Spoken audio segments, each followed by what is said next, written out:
I thought my boyfriend of 3 years was my soulmate, but now I'm scared of him and his anger and how he treats our pets, and I'm planning on ghosting him completely. I, 24F, will try to keep this as short as possible because I feel a lot of what's going through my brain is nonsense rambling. But my boyfriend, 23M, and I met at work nearly 4 years ago. We hit it off right away and formed a really close friendship. We didn't get together until a year later after we went through our own respective breakups. I was so happy after we got together. I felt like I had met my soulmate. He was almost everything I wanted in a man. I started to rethink that in the last month or so. For some context, my boyfriend had kept in contact with his ex even after I made it clear I was uncomfortable with it. After a while I stopped bringing it up because I knew what the answer would be. After a conversation with my sister, I brought it up one more time about 2 months ago. He told me that he had already blocked her. I had never felt more happy and felt a positive shift in our relationship. Too bad it was a lie. About a month or so ago I came home with this gut feeling that something was off with him. So for the first time in my life I looked through a partner's phone. The messages were innocent enough but spanned back far enough to tell me he lied about it ever blocking her. Not only did he lie about not being in contact, he'd blown off a date night with me to go hang out with her. When I confronted him he broke down and said that he had only gone to her because he was feeling upset about his family's situation. He claims the only reason he didn't come to me was because he thought I couldn't handle the stress given my mental illness. At the time I wanted to work it out and forgave him under the condition that he blocked her and came to me about his issues. He got better about telling me things, and as far as I knew he had her blocked. Well, the other night he said he was going out with some friends and would be home late. All of this was fine and normal until I noticed that he had turned off his location and was ignoring my calls. He says that he left his phone in his car and turned off his location by accident. But given that I have more than 2 brain cells, I know he's lying. He got a brand new phone and it has been glued to his hand since he got it, so him leaving it his car seems so unlikely to me. These 2 events aren't the reason for me wanting to leave but rather the catalyst. After both of these things happened, I started looking a little too closely and have noticed some concerning behaviors. The first being I don't think he actually likes me as a person. He talks about how much he loves me, but a lot of his compliments are rooted in my appearance. He says he thinks I'm smart, but whenever I say something that he doesn't really agree with, I'm stupid for thinking that.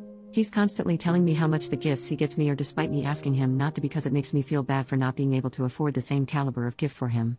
Our sense of humor is rooted in being slightly mean to each other. With that sense of humor, we're bound to hit a small nerve every now and then. When I hit a nerve he tells me and I stop bringing it up, but when I let him know that he made fun of a big insecurity he continues to make the same jokes. To make matters worse, the jokes aren't even that funny. Those are small behaviors I feel can go overlooked, but the following are more serious and have been a big fight between my boyfriend and I. The first one being his anger. No matter the situation, if there is any kind of inconvenience he defaults to anger. Small disagreements escalate to full-blown fights because he gets angry and doesn't let me share my thoughts on the situation. And big fights turn scary. We have only ever gotten into 2 or 3 really big fights, but they have all left me feeling scared of him for a few hours following. Now onto the most serious in my opinion, his treatment of our animals. He came into the relationship with a dog and we just got a new puppy a few months ago. When the dogs chew on something or run up the street after a squirrel or whatever, he hits them. I'm not talking about a pop on the nose, I mean our puppy will scream his head off because my boyfriend is so incredibly mean to him. In an attempt to keep the violence to a minimum, I took over their punishments. It's worked for the most part, but there are moments where he gets to them first and I always feel so guilty. I also brought a cat into this relationship, and even though he hasn't laid a finger on the cat, he makes way too many jokes about hurting him. I know I want to leave, but I'm torn between talking to my boyfriend about it or just packing up and leaving one day while he's at work. Any advice? Super teeny tiny update that doesn't require a brand new post quite yet. I'm speaking with my supervisor tomorrow to see if I can get a realistic timeline of when I can leave. I know I can technically leave whenever, but I really love my job and want to make sure that the person taking over my position is completely set. After that has been settled, I just need to wait until move-out day. I also wanted to clear up some of the comments saying that I am controlling for having his location. We have had each other's location for almost as long as we have been living together.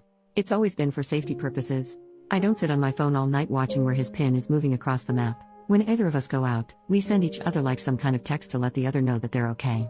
I sent a few texts while I was stuck in traffic and just kind of complaining to him, and then a few hours later I sent him a text just checking in and looking for that like quick thumbs up to let me know that he was alive. I didn't get any response. I got worried because that is not a common behavior for him, so I looked at his location to make sure that he wasn't in a ditch somewhere. Keeping with the same theme of me being controlling. I didn't like that he was talking to his ex and had asked him to block her a few times. I would not give a damn if they were friends if either of them were being respectful to our relationship. Before I resorted to blocking, I had asked him to set up some ground rules and boundaries with her about what their friendship would look like given their past. He did not do this, and she was openly flirting with him and doing things to get him to notice her. She also likes to call back to back to back, like close to 15 calls within 2 minutes, when she knows we're together. So given that neither one of them respected our relationship when they started their friendship, I feel completely justified asking him to block her. If you think that makes me controlling or some heinous monster, I just don't care. Additional information from OP on how she reacts to her boyfriend's behaviors towards animals. OP, hi, love the enthusiasm, but as this is my reality, I'm not asking whether or not you like the choices I've made. I don't care if you like that I went through his phone. I did and found a truth he would have otherwise kept from me. As for staying with him when I knew what he did with that animals. 1. I wasn't really aware of it until we got the puppy. When we moved in together, his dog was fully trained and didn't really behave in a way that he thought was worthy of a beating. So my boyfriend really only started showing his true colors during the process of training our puppy. 2. After a certain point, relationships aren't about leaving when you're unhappy or you see a red flag. I live with this man, I am under a contract for my job, and my job does not pay me enough to live on my own, especially with pets. Leaving him means that I am blowing through all of the savings that I have collected to find a new place to live, breaking my contract, and completely uprooting my life. It's something that I am in the process of doing, but it is still a very hard decision that I'm making. I came on here to get some advice about how to leave the situation, not to be told that I make bad choices or that I'm not leaving him fast enough. Update: it's been a few weeks since my initial post. This update is not very interesting, but a lot of people wanted to know. At the end of my last post, I had settled on leaving with my pets and was just waiting on move-out day.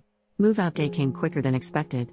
Nothing escalated to a dangerous degree, but his behavior changed a lot. Suddenly he was being so incredibly sweet and was talking a lot about commitment.